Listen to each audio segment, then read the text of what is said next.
Larry brought up the question of stimulus. We were supposed to get it this week, not getting it this week. There's some real speculation. We may well have an executive order any minute now. So, Larry, where are we with the stimulus? Look, you'll be following very closely whatever the ins and outs in Washington are. I'd stick with the economics. It is crazy to be withdrawing huge quantities of economic support right now when the economy is in the process of turning over because of the spreading of virus. Yes, there are some legitimate issues about the size of unemployment insurance checks, but for every individual who is not working because of inadequate unemployment, because of excessive unemployment insurance, there are probably 5 who are not working because we don't have satisfactory child care arrangements and financial support. Yes, there may be some tax disincentive effects, but they are small compared to the lack of basic support for taking care of the education of the kids of working families. This is that rare case in economics where demand and supply come together. We need more demand. That means injecting money. And we need more supply. And that means supporting working families. We're doing neither. It's a huge error. So Gillian, Larry says we definitely need more stimulus. This time you have a very strong column out. All your columns are strong, let's be honest. This week in the Financial Times, talking about it's not just the fact of stimulus or the amount, but also how it's done. And in fact, what we've done so far is, I will use the word regressive. Well, in a sense, we don't just need more stimulus, we need smart stimulus and smart support above all else. And it's very understandable in some ways that when the COVID crisis hit, policymakers dashed to provide support, and they didn't have time to spend hours or days or weeks passing all the fine details. But when we go back and look what happened with something like the Payment Protection Plan, the PPP program, which was supposed to be supporting small businesses in America, what is now becoming clear is that actually it was distributed very, very unevenly. The New York Federal Reserve released a fascinating paper this week, which essentially shows that not only did many of the most needy areas in America, particularly in metropolitan areas, not get the money fairly, but also the black-owned businesses received a much smaller proportion of the money than white-owned business, and they've also been essentially failing at twice the rate of white-owned businesses. So the good news is there's still quite a lot of money left in the PPP pot, about $130 billion. People are talking about more programs going forward, and as Larry says, it's pretty clear that more support will be needed. But the bad news is that people aren't talking about ways of actually making it much smarter at the moment.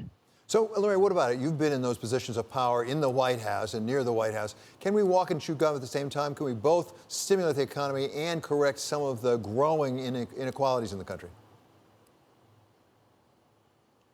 I hope so. And there's a poor people versus rich people dimension of that.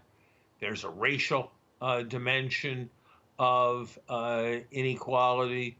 There's a gender dimension of inequality. There's an immigrant dimension of inequality. There's a depressed regions dimension of inequality, and we should be addressing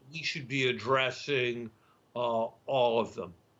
But I do think that we need to be, and I think there should be set-asides in each of the categories I just referred to.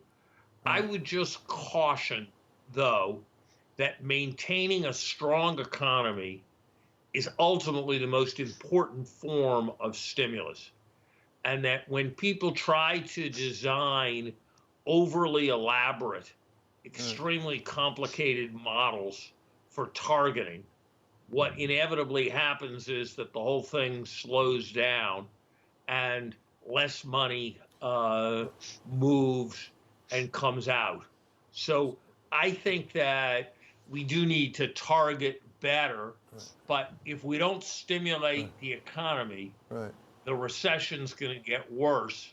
Right. And that's the most regressive, anti-poor, anti-black thing that we can allow to happen. So let's respond to all these concerns, but let's not let the best be the enemy of the good. Exactly where I was going, Gillian. That I actually learned as a Russian proverb, don't let the best be the enemy of good. Are people coming up with some way to avoid the best being the enemy of good and still not have the stimulus be, I will call it again, regressive?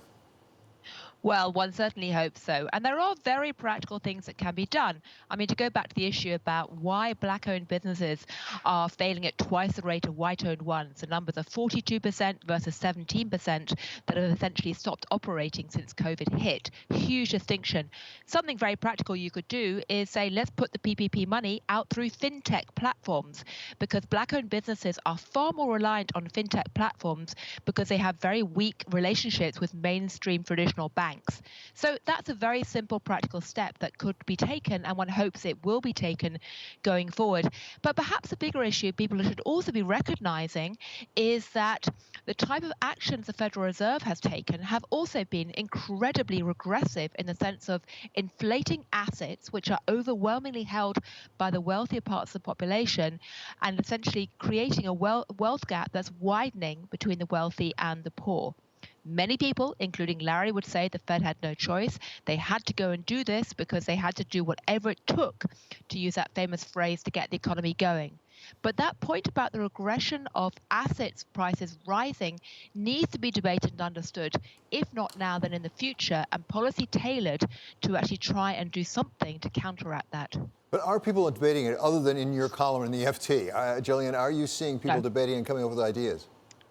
I think, well, in terms of the issue of central bank policy and the impact on rich and poor, there's only one central bank, to my knowledge, that's actually had the courage to try and measure what happened in the first rounds of QE back in 2009, and that's the Bank of England.